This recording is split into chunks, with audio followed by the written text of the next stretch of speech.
Hey guys, how you going? This is BillyEatWorld again, and in this video we're going to take a look at some tips on how to play the new game mode that's just been added in Battlefield 5 Lightning Strikes, Squad Conquest.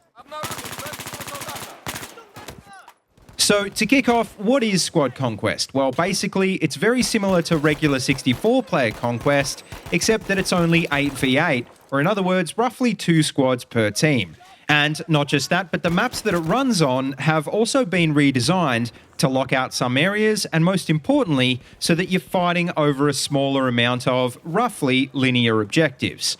Apart from that though, the mode works pretty much exactly like regular Conquest. You can capture any objective at any time, and the team that wins is the team whose tickets get drained to zero first.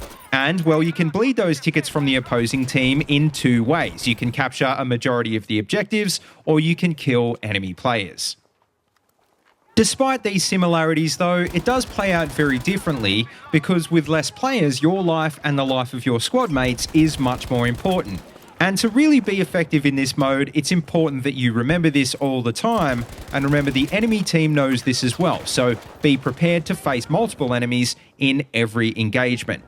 What this also means is that the medic class is probably the most powerful in this mode, because you've got so few forces that you've got to make sure you keep them healthy and on the front line. And of course, beyond that, it's also important to remember to stick with and communicate with your squad so that your non-medics will be able to buddy revive you if a medic isn't around. Now, on the other hand, the recon class, and particularly the sniper role, is probably going to be the least effective kit on smaller and less populated maps like this.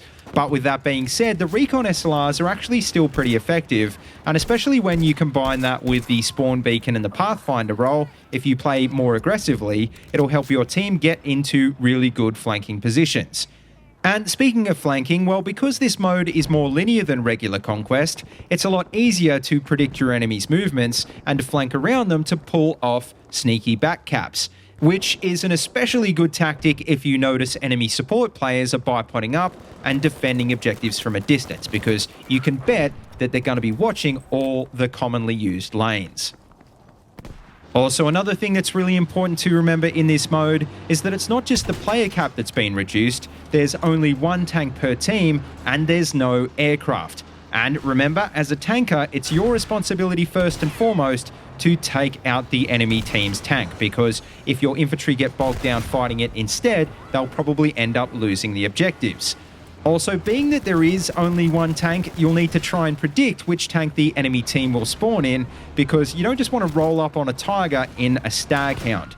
And just remember that playing lone wolf in a tank is always less effective, so if possible, get one of your squad mates to spawn in as a support, to be your gunner and to repair when the time comes.